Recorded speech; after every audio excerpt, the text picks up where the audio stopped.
y'all, come look at this. Who are listening, this is the time to sit up. Okay. We are going to read our conclusions and findings. For those of you who are interested in getting what they call the plain English version of, absolutely right, or the summary of the decision, when you finally receive this long judgment later tonight. Is this big contract what going on at Sunlight Street 21.5 Sunlight Street Kingston 13? Cause every single soul thinks what happen in a yard. You can please go straight to paragraph 743. Why are you here? Which I will now read. What's he talking about? Don't just. Because it summarizes all our findings. 230. And thereafter, I will read the orders that we have made.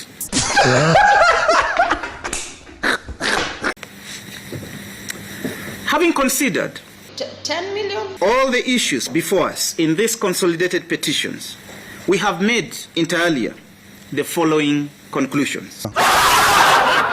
You say? Number one offense. 1. The text, structure, history, and context of the Constitution of Kenya 2010, You're absolutely right, all read and interpreted using the canon of interpretive principles decreed by our Constitution, yield the conclusion that the basic structure doctrine is applicable Hey, y'all, come look at this. in Kenya. First number two. Lie. 2. As applied in Kenya, the basic structure doctrine protects certain fundamental aspects of the Kenyan Constitution from amendment through the use of either secondary constituent power or constituted power. 3. Offense number three. The essential features of the Constitution forming the basic structure can only be altered or modified by the people using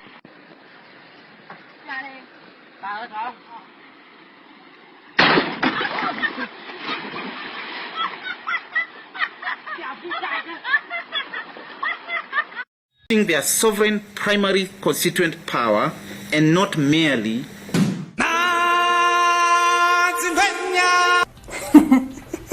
Okay. through a referendum. 4. From a holistic reading of the Constitution, its history and the context of the making of the Constitution, the basic structure of the Constitution consists of the foundational structure of the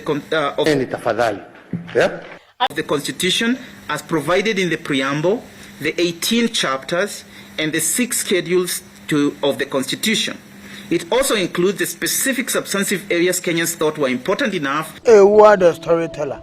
Are you sure? to pronounce themselves through constitutional entrenchment, including the provisions on land and environment, leadership and integrity, public finance, and national security. Don't panic. 5. The basic structure doctrine protects the core edifice, Don't angry me. foundational structure and values of the Constitution, but leaves open certain provisions of the Constitution as amendable you're absolutely right, through the procedures outlined in Articles 255, 256, and 257 of the Constitution, in as long as they do not change the basic structure. 6. There are certain provisions in the Constitution which are insulated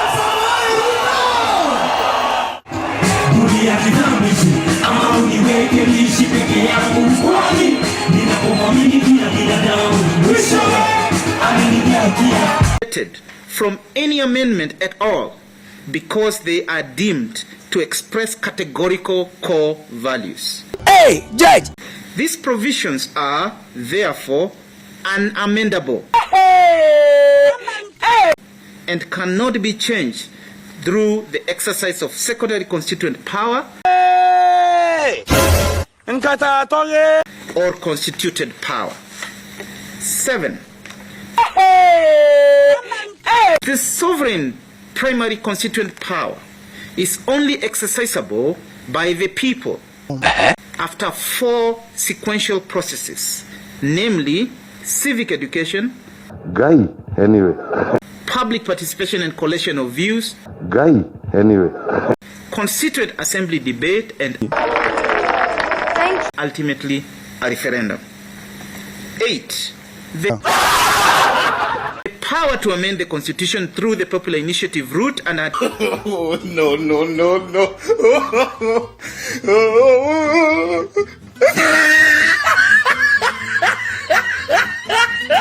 Article 257 of the constitution is reserved. Unajua English, bongea. They make them to involve themselves in some factors which they should not involve themselves in. You find themselves involving themselves in some things which are not For the private citizen, for Wanjiko only. Neither the president What's he talking about? I don't just. nor any state organ is permitted under our constitution to initiate constitutional amendments using the popular initiative route.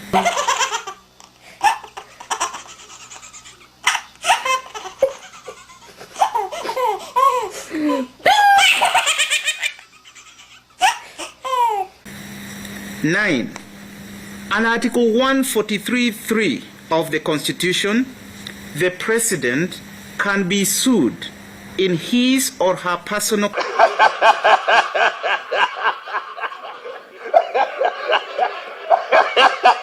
capacity during his or her tenure in office, except for actions or omissions in respect of anything done.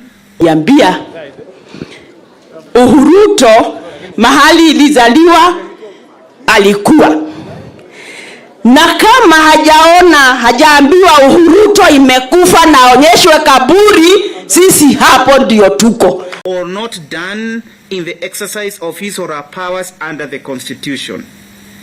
10. Hey, wait a minute. I know you have an ego, but I had no idea it was that big, all right? I mean... The Constitution Amendment Bill 2020, which was developed by the BBI Steering Committee and is being promoted by the BBI Secretariat, dangerous. Dangerous is dangerous, there's a kill way. is an initiative of the President. The President does not have constitutional mandate. Are you smiling with me? Are you laughing at me? Eh? Are you laughing, Bunny? To initiate constitutional amendments through popular initiative and Article 257 of the Constitution. 11. To the extent that the Lakini mimi hapo katikati siko. Na mimi nimetembea hii Central, nimeenda kwa Alice, nimeenda kwa Kachagua, nimeenda hata Embu, nimeenda kila mahali. Na ninawaambia nakuja kuwachunga, kwa sababu sisi tumetembea na nyinyi, tunataka kuona vile mnafanya. The BBI Steering Committee was employed by the President to initiate proposals to amend the Constitution contrary to Article 257 of the Constitution. The BBI Steering Committee is an unconstitutional entity. Jesus is Lord. Echo. 12. Additionally, the BBI Steering Committee is unlawful. Do me a favor, please. Get out of here. Because the President violated the provisions of Article 132, sub-Article 4A of the Constitution in its establishment. Hakuna kitu kama hiyo. Hakuna.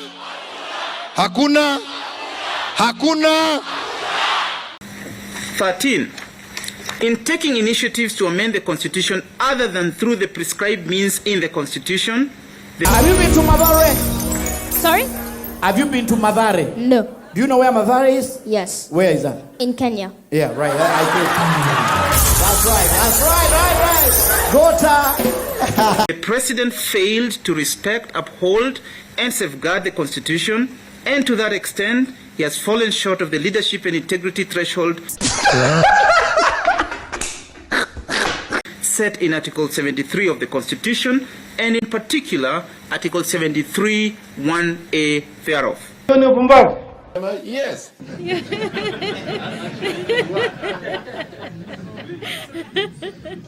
You're being funny. 14.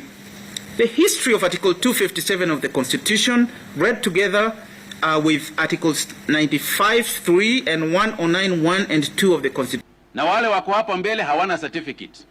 Kwa hivyo Constitution yields the conclusion that in order to effectively carry out referendum process as contemplated under our Constitution, it is necessary that a specific legislation be enacted for that purpose.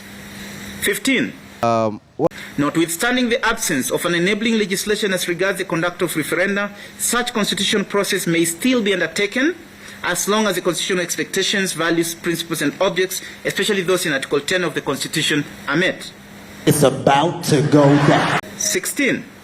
Parliament and the county assemblies or any other state organ cannot, under the guise of consideration and approval of a popular initiative to amend the Constitution under Article 257 of the Constitution, alter or amend the Constitution Amendment Bill presented to them.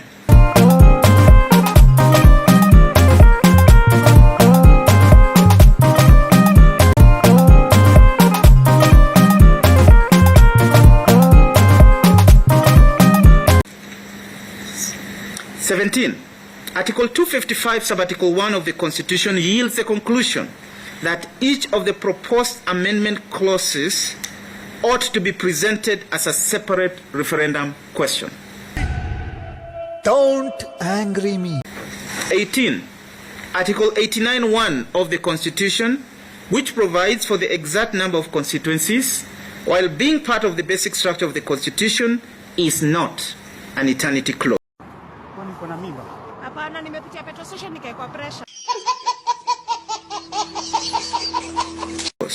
It can be amended by reducing or increasing the number of constituencies by duly following and perfecting the amendment procedures outlined in Article 255 to 257 of the Constitution.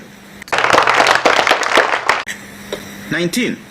The criteria and procedure for delimitation and apportionment of constituencies set out in Articles 89(4), Don't panic. 89(5), 89(6), 89(7), 89(10), and 89(12) are unamendable constitutional provisions. In other words, they are eternity clauses, and they can only be amended by the exercise of primary constituent power. 20. It is unconstitutional. Na ile iko ndio inaweza kutumika. We cannot get more than that. For a constitution amendment bill to directly allocate and apportion constituencies in contravention of Article 89 of the Constitution. 21. The Independent Electoral and Boundaries Commission cannot conduct any proposed referendum. I gotta see this, man. Because 1, it has no quorum. The quorum for the conduct of business by the IEBC is 5 commissioners, period. 2.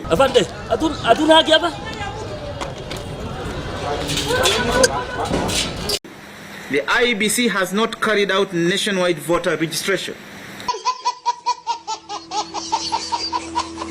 3. The IEBC has no legal or regulatory framework for the verification of signatures as required by Articles 257(4) of the Constitution. Excuse me? And lastly, Una ukuta ya mimi kukalia, I'm either hot or cold. In view of what we just said about the IEBC, all the actions It's about to go down. taken by the IEBC with respect to the Constitution Amendment Bill 2020 are null and void. Are you smiling with me? Are you laughing at me? Eh? Are you laughing by me? And now, our disposition, the orders that